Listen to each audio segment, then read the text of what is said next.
Boomer's going to go back and throw. Now looking, now he's flushed out, rolling out to his left. Nobody to throw it to, and now he throws it far downfield. There's Holman, he has it at the 20, down to the 10-5, touchdown!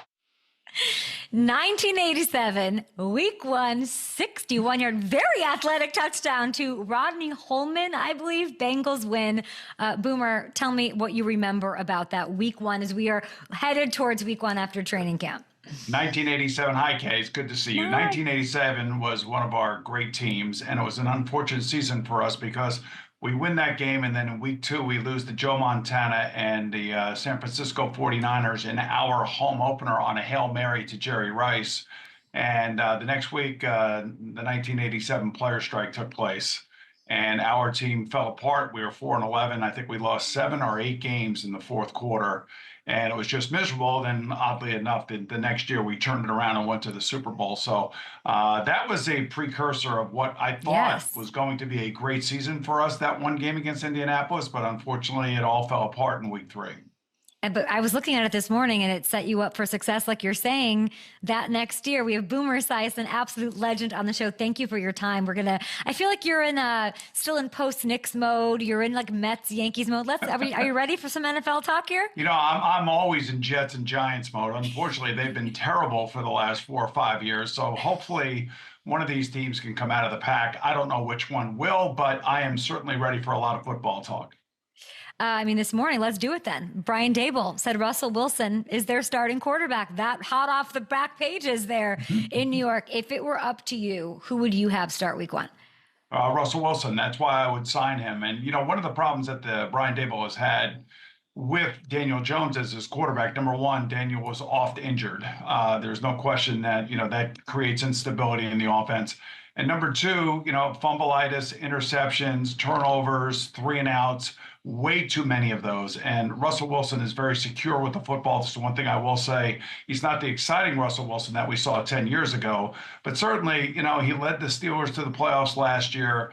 It was a really difficult situation, I think, for him in Denver, which he was a big part of that problem. And I think he's probably learned a lot. But I think Daboll is going to be a good coach for Russell.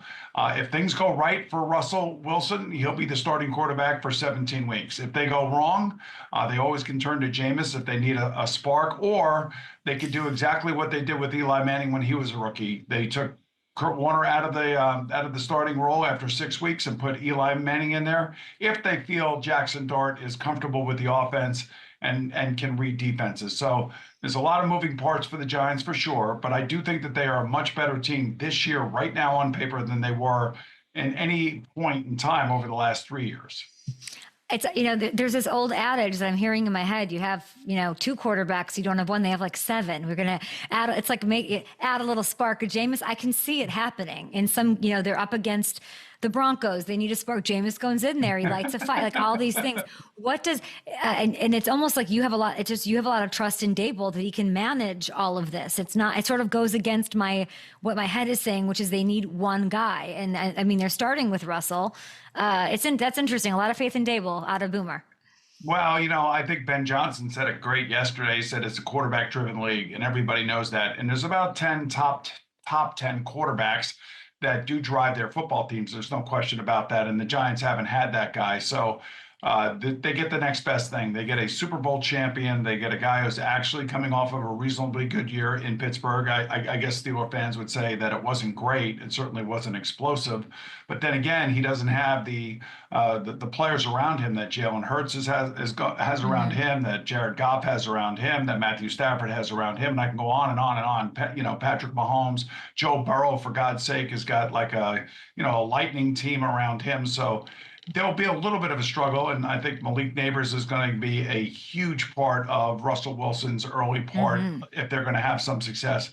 But Brian Daboll is really a good coach. I don't think the Giants would have kept him if they didn't believe in him as a coach. And the fact that they did try to stabilize the franchise by keeping GM and coach together without overreacting, I do give them credit for that. So I think they're finally building now, and I feel like Joe Shane, the GM, has got his players in there.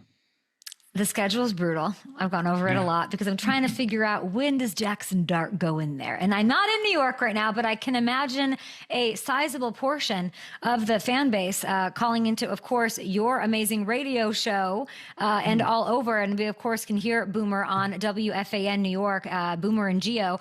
I can't imagine you're not going to have callers saying, get the kid in there. When does the Jackson Dart era start? We got like guys from Ho-Hocus wanting this. What do you make of that? What would you say to fans who are anxious to see Dart and that era get started? And what are your impressions of the rookie quarterback here before preseason starts? Well, I will say, looking at their schedule, you're right. It's one of the more difficult schedules, at least on paper, starting the season. You just never know what the team is going to be like when you get ready to play them.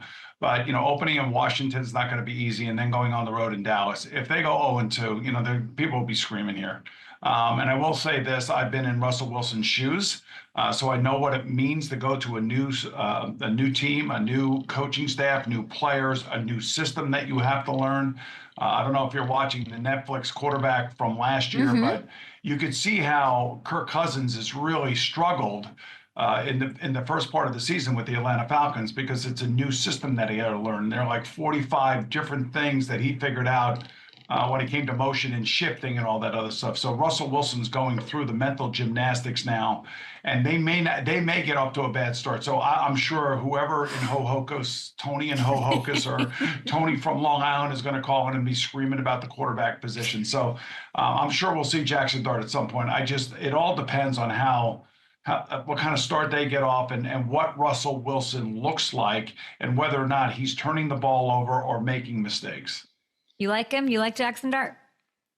I do like Jackson, Kate. He seems to have a nice flair about him. He seems to be very confident. The one thing I do like is that he's an older quarterback, and it's like Tyler Shuck down in New Orleans. These kids, are not 20 years old and they're stepping into something after only playing 14 or 15 games in college football. They're a little bit closer to like Phillip Rivers or even Brock Purdy, who played over 50 games in college football. And these guys are a little bit older. So Jackson actually physically looks bigger than I thought he was, and at least looks like he's put on some weight already this offseason going into the regular season. And he sounds like he's got the flair, he's got the understanding, and he knows what pressure is all about. He played at the SEC, but I got to wait and see what he looks like on the football field in a real NFL football game, and whether or not he can actually anticipate throws and he can read defenses and play unencumbered football, which is what we all hope to do when we're young, but it takes a while.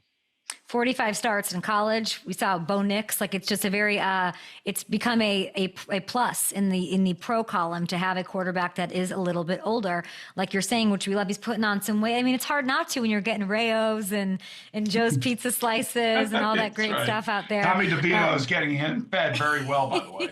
He has flair. I like the way that you put that, and it's fun to hear somebody who knows the position so well sort of not want to put the pressure on him while also putting the pressure on him. I like how you're speaking about Jackson Dart. We'll see when we see him, Benny from Ho-Hocus. I wanted to ask you, just there's another team in New York that has Justin Fields. If you were to put now Russ is the starter, Justin Fields, which quarterback has the better situation? Well, they both have top-end wide receivers. There's no question about that. I feel like the Jets are better offensively just because they got three really good, solid running backs. They'll have a good wide receiver core. They've spent a lot of money on the offensive line. Both of these teams are kind of even, and to me, Justin Fields, well, the Jets are trying to do what the Detroit Lions did when Dan Campbell came in, and this is right out of the Bill Parcells playbook. So Dan Campbell takes over the Lions. The first thing they do is they trade Matthew Stafford and they bring in Jared Goff. They want their quarterback. They don't want a guy that's been there for a long time. The first thing that Aaron and Glenn does, and also Darren Muji, their new general managers, they remove Aaron Rodgers from the building. And they want to bring in a quarterback that they feel is going to be motivated to actually listen to them, be coached by them, and hopefully get his career path back on the straight and narrow. So I think Justin Fields will give Jet fans something that they haven't seen in a while, and that is a really athletic quarterback that can make first downs running around. The biggest problem with him has been his accuracy and his reading defenses and essentially kind of like anticipating throws.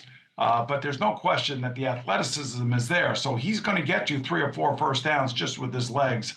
The thing I worry about with the Jets, once again, they go down the road with a unproven head coach. This is a rookie head coach. They have a rookie offensive coordinator calling plays in Tanner Engstrom. And, thankfully they brought in Steve Wilkes. At least they have some experience on that coaching staff on the defensive side. But Aaron was a former teammate of mine. He's a disciple. He's a disciple of Bill Parcells. He's just like Dan Campbell. All these guys, Sean Payton, Dan Campbell, Aaron Glenn, they're all from the Bill Parcells tree. So they're going to try to do things here a little bit differently. And the one thing that I have already noticed in the 6 months that Aaron Glenn has been here, this team has been on lockdown. There are no leaks. You don't hear anything from Mina Kimes or anybody else. Everything has been really tightened up here. And I think that's the Parcellian influence, if you will. And Muji knocking it out the park, doing something. I mean, he got ahead of 2 contracts. I was like, okay, Jets, let's go. It's crazy to hear you thinking the Jets or that Justin's in a better position when you do have Daboll, the offensive mastermind, some consistency there. Maybe a it'll be little interesting easier to see. schedule. Maybe a little easier schedule. That NFC East, man, is it is going to be a beast. Yeah, looking at the Jets schedule here, a little easier division, easier path for them. Also, them going under the radar, a great thing. You mentioned quarterbacks, Boomer, that drive their teams. There's about 10, you said. I imagine somewhere on that list is Joe Burrow driving the Bengals. You mentioned quarterback; he's the star of it. I'm getting a little nervous. We got to talk Trey. We got to talk SHEMAR. Which one would you like to start with? Well, SHEMAR Stewart's situation is not foreign to me. The Bengals always seem to have problems signing players. I had a great time there. I had a great relationship. I was a 2nd-round draft choice at the time, and they gave me the largest signing bonus in NFL history for a 2nd-round draft choice up to that point. So they always treated me well, but other players sometimes feel like they're being taken advantage of. And I think whatever the agent is telling SHEMAR, he's telling him, don't sign this contract. We can't sign this contract. And I don't know why the Bengals are holding so steadfast. And the Bengals are basically saying that, what they're doing is what every other club is doing. I don't necessarily know that to be true. There could be a little bit stronger language in this contract that they're asking SHEMAR to sign. And if his agent's telling him not to sign it, then, you're paying for that advice. So you do what the agent says. I'd love to see him in camp. He needs to be in camp. I'd love to see Trey Hendrickson in camp, and I'd love to see both of them working together because Trey can be such a great asset for SHEMAR's young rookie season. But again, you're talking about Trey is going to probably be 31 years of age. He probably wants more guaranteed money. The Bengals are probably looking at some analytic chart saying that players at his age and, and basically the amount of plays he's played over the last 4 years, which is a lot, they don't want to go out 3 or 4 years with him and give him more guaranteed money. So maybe it's another 1-year contract extension and a little bit more guaranteed money, and maybe Trey Hendrickson back in camp. Trey said yesterday, quote, "I was more than willing to take less in some ways in order to make this work." I know, both sides dug in. I understand he's in Florida. There's that, the social media has entered the equation. What does Boomer Esiason think? What is the value of Trey Hendrickson in this window, in this vacuum that is a Super Bowl 2025 for them? How much does he improve their chances of winning the Super Bowl? Can he win one without them? That's the goal. They need defensive help. I mean, this is one of the worst defenses in football last year. And I know they have a lot of money spent on offense, and rightfully so. They got some great players over there, and Joe Burrow wanted his wide receivers. He wants his left tackle. So to me, if they don't have Trey Hendrickson, who is a leader on defense, a leader in the locker room, does everything the right way, gives you 17.5 sacks over the last 2 seasons, so for a total of 35 sacks. I don't know how you don't get him back into camp. So to me, he's a very important player. And, players like Trey, they get upset when they don't feel like they're being treated right. Now, he was treated right when he came over from New Orleans. They gave him a contract, and he's played almost every single play that he could play for them. And I think he's the perfect fit for Cincinnati, and they need to sign him. So I'd like to see some sort of kind of, meeting in the middle. And my compromise would be 2 more years on a contract and probably about $15 to $20 million in more guaranteed money. So he'll make his money this year. That's already guaranteed. He wants guaranteed money beyond this year, and I think he should be rewarded for what he's given. Yes, he deserves. I mean, if you look at the market, Miles and TJ both have 3 years guaranteed. You brought up age as something the Bengals might be thinking about. He's a year older than Miles. Miles got all that guaranteed money, and Trey's led the league in sacks. He's doing, and I just keep thinking, is their defense so bad that even if they have him, they won't win? Or do they need, can they win a Super Bowl without him? They need him and SHEMAR Stewart, and he needs to be like in SHEMAR Stewart's ear every single day of practice. And the reason I say meeting in the middle would be 2 more years guaranteed, which would mean this year is already guaranteed. Yes. And then 2 more years guaranteed would be essentially a 3-year guaranteed contract. And they'd have to meet in the middle somewhere. And I don't know why he has to take less or even say that he has to take less. Nobody should ever say that. I mean, like, he's going to make, I don't know, between 18 and 25. I don't know how the whole bonus structure was done in this latest update that they gave him. But, I think 2 more years and maybe about 30 million guaranteed would probably get it. I would think would get it done. But that seems too sensible for the Bengals maybe at this point. Who knows? The craziest thing, I was backstage at the draft in Green Bay. SHEMAR was drafted. He goes backstage. I talked to him, and the first thing he says, I go, I love the Bengals, just, one of my favorite teams. And he goes, they've got 2 Trey Hendricksons now. Yeah, I mean, that's a rookie talking, and really in the moment, he's really excited. He's really happy, and he knows who Joe Burrow and Jamar Chase and T. Higgins are. He knows the players. He's seen them on national TV quite a bit. So I understand why he would be excited that day, and I also understand why he would be really frustrated right now. I mean, this is just the Bengal way. It's unfortunate. Do you think he pulls like a Bo Jackson, Joe Theismann, and goes back? Yeah, well, I would just say he's got to protect himself, and his agent's got to protect him. You know what I mean? Oh, Boomer, no, because this team needs to go to the Super Bowl, and I mean, Joe Burrow can only do so much. So if we focus on some of the positive things here, T did come back. I didn't think that would happen. That's great. And Joe's going to play in the preseason. Joe's playing in the preseason. That's huge news, right? This Joe Burrow has thrown 8 preseason passes in his entire career. Zac Taylor saying he's playing. They started, of course, slow starts. It's like the tattoo that they cannot get rid of here during the Burrow era. Let's put you in Zac Taylor's shoes, in Boomer Esiason's shoes, in pitcher's shoes. Lay out the plan for me of how much, what we need to see in these 3 preseason games out of Joe Burrow. So I can only go by my own personal experience. Now, we had 4 preseason games, so we had a lot more time to play. So it would be like 10 plays the first preseason game. There would be a quarter the second preseason game. The third preseason game, we'd play the whole first half and then come out in the second half. So these guys only have 2 preseason games, and I think he needs to play. I think they all need to play. They don't find their rhythm until like week 5 or 6. It's ridiculous. It's on everybody's mind. Everybody knows it. Joe's a pretty steadfast guy. In other words, if he wants to get something done, he'll get it done. And we've seen this before. So I think they will be better earlier in the season. They'll be more aware of it. And I'm glad to hear that he's going to play in the preseason. It doesn't have to play but 20 to 30 to 40 plays, but he's just got to get the feel of live football and not feel like, the first time you're out there, like last year against the Patriots, he looked very uncomfortable in that game. And that's a game that they should have put up 30 points in.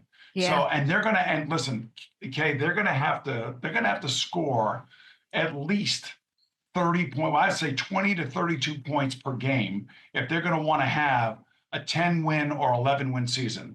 Their defense is so suspect at this moment that there is going to be a ton of pressure on their offense. Really well said. I can't tell you how much I appreciate that. Boomer Esiason Foundation also wanted to give a shout out. I saw some academic scholarships given out recently. We're wrapping up our show. That's amazing. And congrats to those recipients. And can you tell us a little bit more to wrap it on what you have going on with BEF? Well, real quick, I mean, BEF has been my life for 33 years now, and my son Gunnar is doing really great. He's a father himself of 2 children via IVF, which has been amazing. We have a huge IVF program for cystic fibrosis families, and that's how you leave a lasting legacy, and it's something that I'm extremely proud of. It's amazing. Those scholarships are certainly going to help. You can find out more. You can help donate at www.esiason.org. Amazing with those foundation scholarships. Well, we're in the full swing. We're back. NFL vibes. Thank you so much, Boomer. Thanks for working with FanDuel and being such a great partner. Yeah, you can catch Boomer and Gio on WFAN in New York every day from 6 to 10. Get those Jackson Dart calls coming.